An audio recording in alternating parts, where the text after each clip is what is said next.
Good morning. আজি ৰাতিপুৱাই মই আহিছোঁ সদৌ অসম লেখিকা সমাৰোহ সমিতিয়ে আয়োজন কৰা জাগিৰোডৰ শ্বহীদ কনকলতা বৰুৱাৰ স্মৃতিত জাতীয় চেতনা দিৱস উদযাপন কৰিব। আৰু ইয়ালৈকে আহি প্ৰথমেই লগ পালোঁ মই বাইদেউক, আৰু বহুতো অতিথি আহি পাইছে ইতিমধ্যে। মোৰ অহা দেৰি হ'ল। ৰাতিপুৱা ইয়াত পতাকা উত্তোলন, বন্তি প্ৰজ্বলন কৰাৰ পিছতেই সদৌ অসম লেখিকা সমাৰোহ সমিতিৰ সভানেত্ৰী পুষ্পা গগৈ সভাপতিত্বত মুকলি সভাও অনুষ্ঠিত হয়। আৰু এতিয়া ইয়াত ভাষণ আৰম্ভ হৈছে। মুখ্য অতিথিৰূপে মৃণালিনী দেৱীৰ বাইদেউৰ ভাষণটো শুনো আহকচোন। প্ৰতিষ্ঠাতা মহিয়সী আমাৰ অনুষ্ঠানবিলাকৰ মহিয়সী নাৰীসকলক আমি সদায় শ্ৰদ্ধা ভক্তি জনাই আহিছোঁ। কাৰণ অসমৰ নাৰী ইমান সহজ সৰল আৰু ইমান কষ্ট সহিষ্ণু, দেহাৰ শাৰীৰিক মানসিক সকলো কষ্ট আলৈ আহুকাল নেওচি সমাজ এখনৰ কাৰণে কেনেকৈ তেওঁলোকৰ জীৱন আহুতি দিছিলে তাৰ পৰম্পৰাই হ'ল আমাৰ এই লেখিকা সমাৰোহ সমিতিৰ সতীৰ্থসকল, আমাৰ জ্যেষ্ঠা মহিয়সী নাৰীসকল।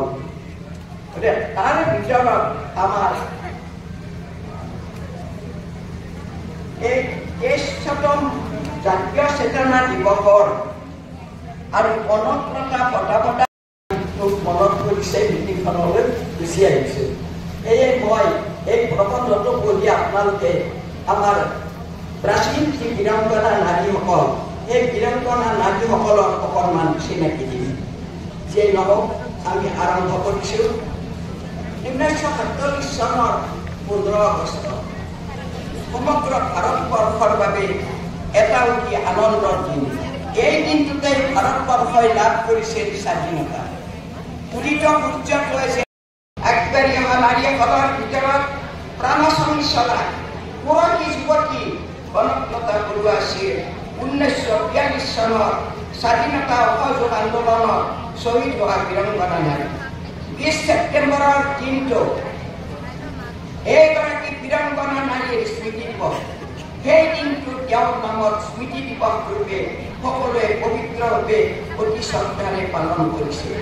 সেই চেগতে আমি এই সভাৰ মাজতে শিখা গগৈ আৰু ৰুমি শইকীয়াই সম্পাদনা কৰা স্মৃতি গ্ৰন্থ অদ্ৰিকা উন্মোচন কৰা হয়। তদুপৰি অকণ দেৱীৰ গল্প সংকলন, সপোনৰ মায়াজাল, ৰুমি শইকীয়াৰ নৈপৰীয়া ছোৱালী মই, ৰূপজ্যোতি গোস্বামীৰ নাৰী লয় সমলয়, জয়ন্তী দাসৰ মমতাময়ী প্ৰকৃতি গ্ৰন্থকেইখন উন্মোচন কৰা হয়। আপোনালোক সকলোৰে ধৈৰ্যৰ শলাগ লৈছোঁ আৰু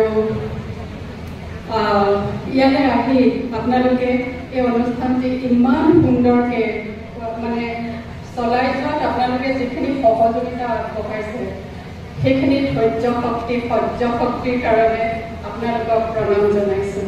আৰু এই কৃতিত্বটো মই এই জাগিৰোডৰ মহিলা সমাজক দিবই লাগিব।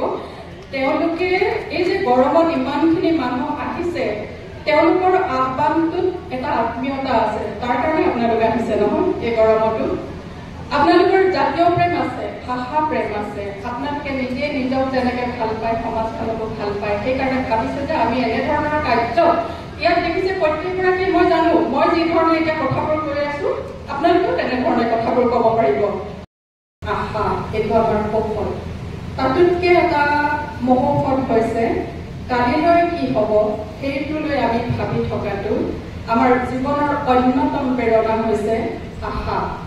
আৰু কালিলৈ কি হ'ব তাক লৈ আমি ভাবি থকাটো। কাইলৈ এটা আমাৰ ভাল দিন আহিব, ভাল কথা হ'ব, আমাৰ সকলোৰে ভাল হ'ব। এইটো হৈছে জীৱনৰ অন্যতম টনিক। আপোনালোকেও এনে প্ৰত্যাশা এনে আশাৰে জীয়াই থাকক, সকলোকে ভালে থাকক। আৰু শেষত মোক ইয়ালৈ নিমন্ত্ৰণ কৰি আনি আপোনালোকৰ মাজত আজি ভাৱ বিনিময় কৰিবৰ কাৰণে এইখিনি সুবিধা দিয়াৰ কাৰণে মই জাগিৰোডৰ সদৌ লেখিকা সমাৰোহ তথা অসমৰ সকলো লেখিকা সমাৰোহ সকলে সদস্য কৰ্মীবৃন্দক মই ধন্যবাদ আৰু কৃতজ্ঞতা জ্ঞাপন কৰিছোঁ। সকলো যদি ভালে থাকক, এনেদৰে কাহি মাতি থাকিব। ধন্যবাদ, নমস্কাৰ। চিন্তা দেৱী তেখেতকো আমি নিৰ্দিষ্ট আসনত লৈ অনুৰোধ জনালোঁ। তাৰপিছতে চিত্ৰলেখা বৰা, জাগীৰ শাখা জাগীৰ লেখিকা সমাৰোহ সমিতিৰ প্ৰতিষ্ঠাপক সভানেত্ৰী শ্ৰীযুত ভানুপ্ৰিয়া মজুমদাৰ, তেখেত জাগীৰ শাখা লেখিকা সমাৰোহ সমিতিৰ প্ৰতিষ্ঠাপক সম্পাদিকা।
এতিয়া আছে বঁটা প্ৰদান অনুষ্ঠান। সভা শেষ হোৱাৰ পিছত দুপৰীয়াৰ আহাৰ ইয়াতেই ব্যৱস্থা কৰিছে আৰু সকলোৱে এতিয়া আহাৰ গ্ৰহণ কৰিবলৈ আহিছে।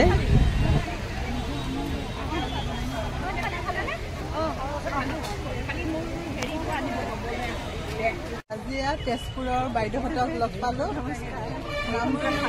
কল্পনা কলিতা দেৱী,